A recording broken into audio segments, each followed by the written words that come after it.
Joker sucks. Joker sucks. Joker's a really bad film. Joker is a very bad film. Joker is like a depressing human being that you just can't get rid of. That person that is completely dreadful and who thinks they're sophisticated and smart. And you just want that person to shut the fuck up and leave. I want to first talk about characters, writing characters, and the character of Joker. And to me, there are some important questions you have to ask about your main protagonist before you can write a story. What are the character's virtues and flaws? What is their ultimate arc in the story? As a storyteller, why do you particularly focus on that character? Why do you focus your lens on that character? So, your character must have virtues and flaws. Your character must be able to influence the world in some way through his virtues.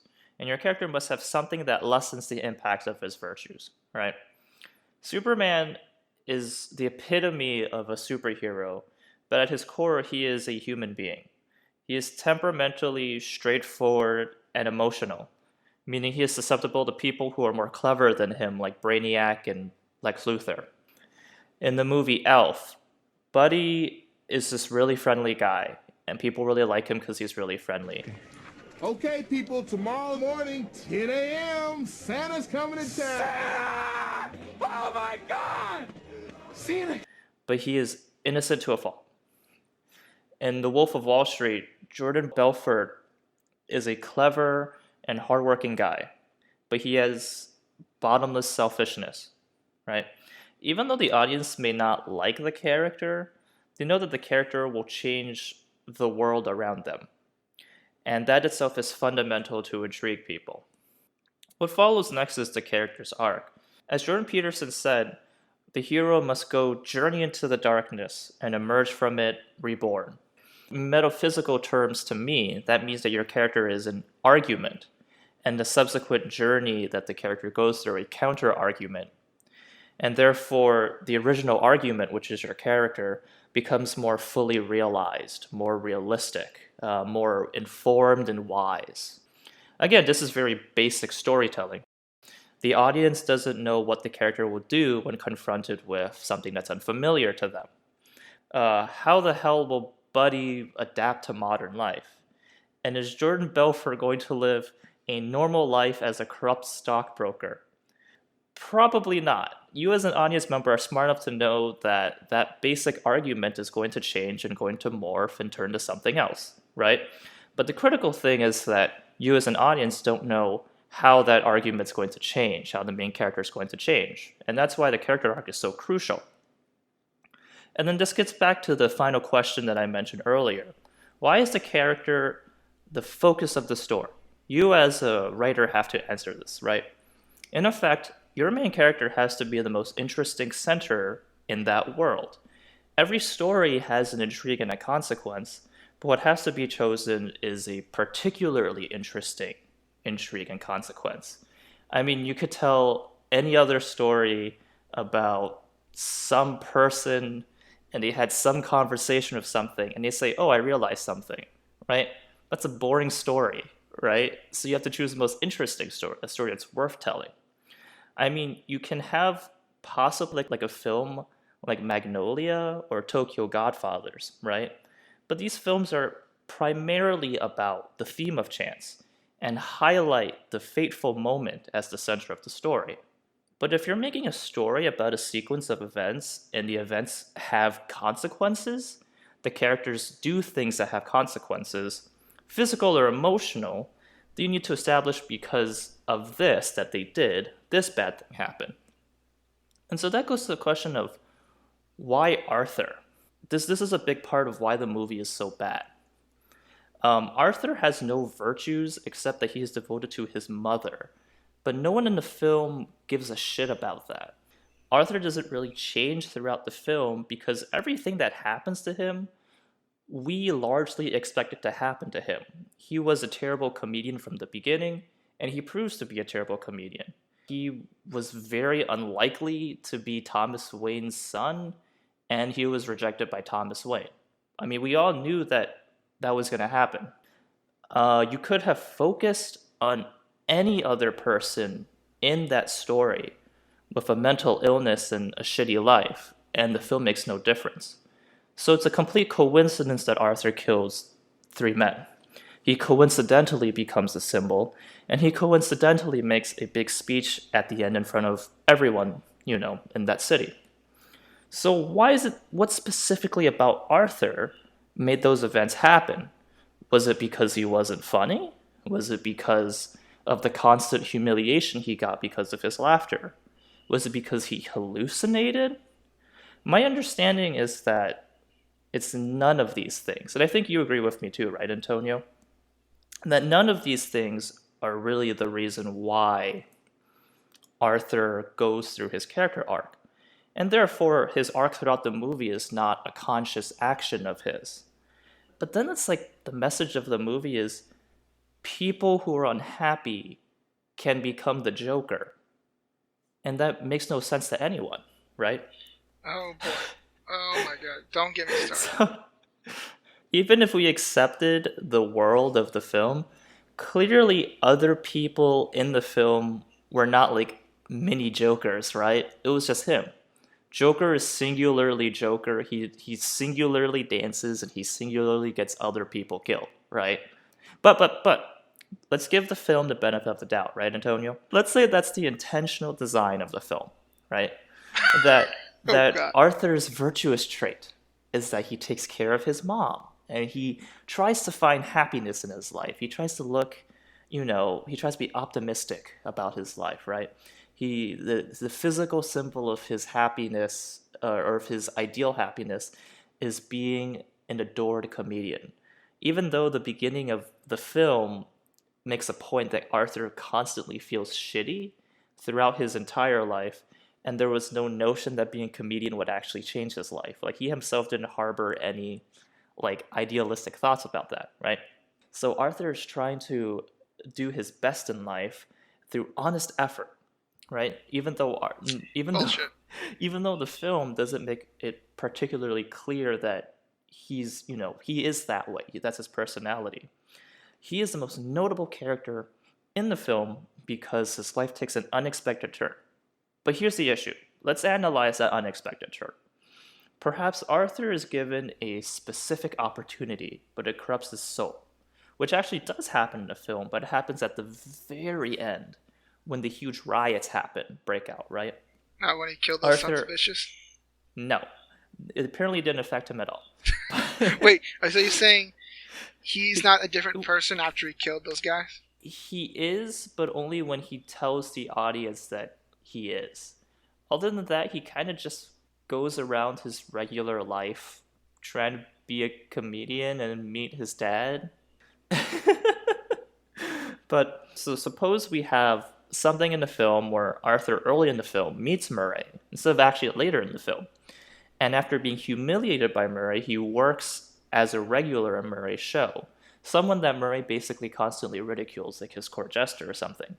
This causes him to loathe life, and he comes to the conclusion that nothing is meant to be taken seriously. And so he begins to have murderous thoughts. Because, that would be a proper catalyst for his hatred of things, right? Or in the mere chance scenario, perhaps being fired, finding his mother's letter, and then being associated with some violence or some level of vice, right? Causes him to lose his innocence because he himself is not the originator of this violence. It has to come from some outward source, right? But then it's like in the actual film, neither scenario really plays out successfully. And what Arthur does and Chance get confused with each other. What was Arthur's intention? So him being fired is by chance, right? He drops that gun. He drops the gun in the children's hospital, whatever. But then Arthur shooting the Wayne employees, he decided to do that on his own. Well, he brought that gun on his own. Yeah. But it's like he's never been shown to have like homicidal tendencies, right? Okay, so then he found... He why would he kill those guys? The only thing I can think of is because the bald guy earlier in the film said that it's a harsh world, and he is morally justified in shooting guys like that. So he had some sort of arc where he figured that killing people's okay. If that is the case, it was not shown in the film. Well, I mean, like that's a pretty big deal. What kind of justification are they giving Arthur for doing Because this? he was sad, Antonio. I But don't know. But anyway, okay. like, always, So like we're supposed to feel bad for him, and yet he's a murderer now. so the other thing is that Arthur finds the letter, and that was by chance, right? His mom's letter. But then him wanting to meet Thomas Wayne was his decision. And it's like, was he ever that naive in the first place to really think that meeting Thomas Wayne face to face would really work out? It's clearly shown in the film that everyone hates his guts, even strangers. So it's like, why would he think that Thomas Wayne would want to see him? Like, Arthur's not shown as being Well, a terribly out of touch person, right? Arthur knew. Like Arthur knew that. Like his mother was somehow earlier in the film. She was saying Thomas Wayne helps everyone that worked for him. But why would he believe what No, his no, no, mother no, no, says? no, no, no. He didn't believe. That's a problem. That's the point. He didn't believe. I think he kind of knew. He should have known. He did know that she's kind of kooky.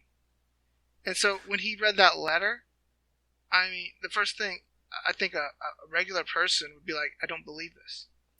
I don't believe this. This is not true. There's no way. I think my mother's going crazy. That's what I've come to the conclusion for. Like you have to show us that even though this is crazy, he's still going to do it. Like, just how do they justify it? Just because his situation in life is bad? Because he killed 3 people? Like, how's that justifying him going to Thomas Wayne estate and bothering him? This is going back to why I brought up the topic of character in the first place and why I want to bring this topic up.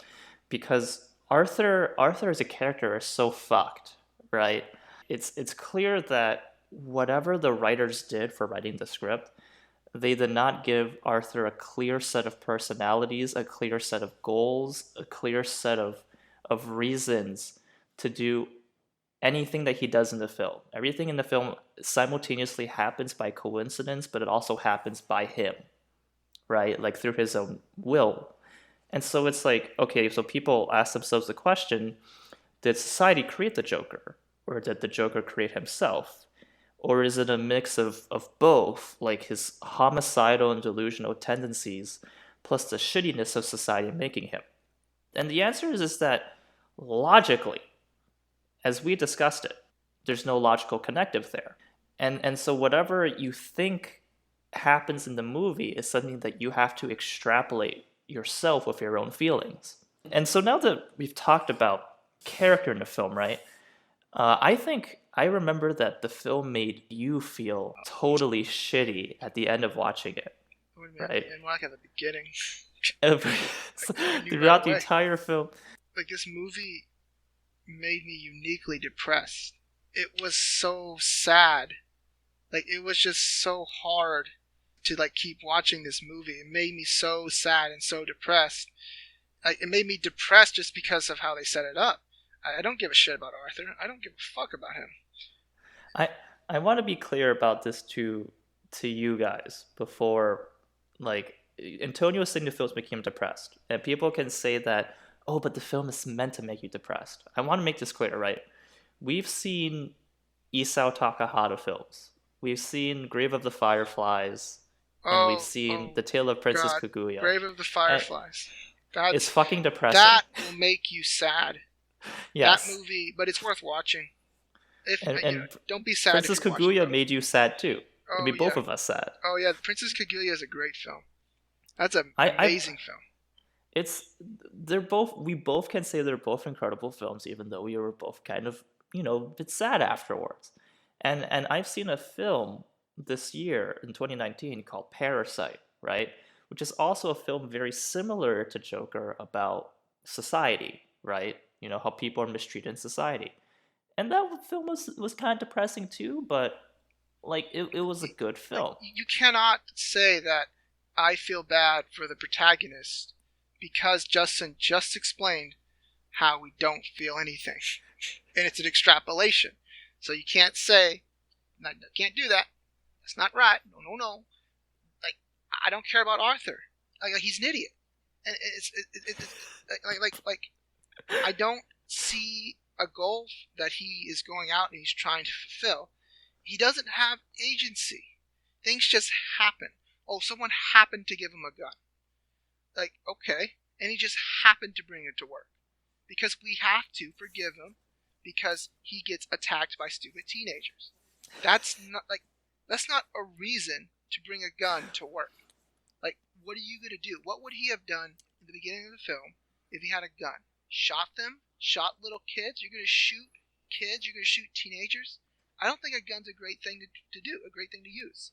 And so you expect me to like, oh, he got unjustly fired. Like, no, he got justly fired. The lack of confidence there, it's draining on my confidence in this character. I don't see why I should care about him. And then everything else around him is fucking miserable too, right? Well, that's like unreal. It's kind of unrealistic.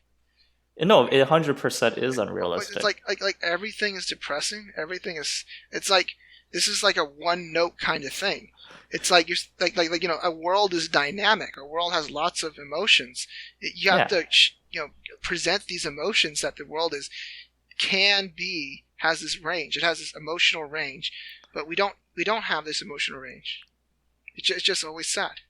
The funny thing about the movie and the funny thing about the reception of the movie is that the payoff for the film is when you see Arthur doing horrific things to other people. Right?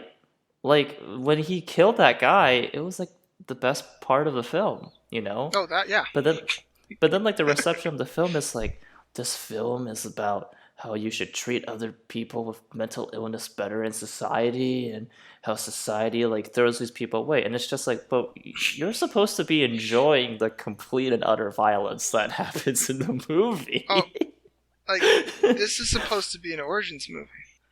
So that's actually a question that I wanted to ask you. And I thought it would have been an interesting question to ask. But what is this film to you? Is this film a superhero movie, or is it an art film? Because there's been a lot of debate about it, and people say it's both. That's neither.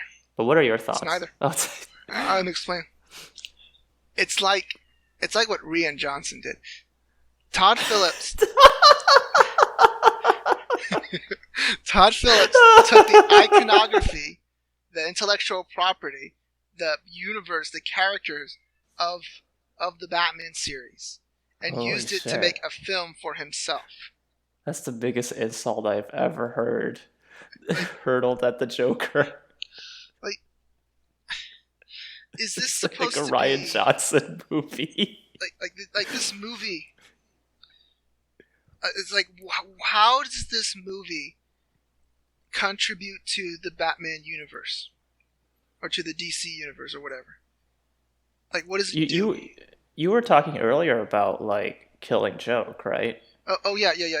Justin and I talked about this, the Killing Joke.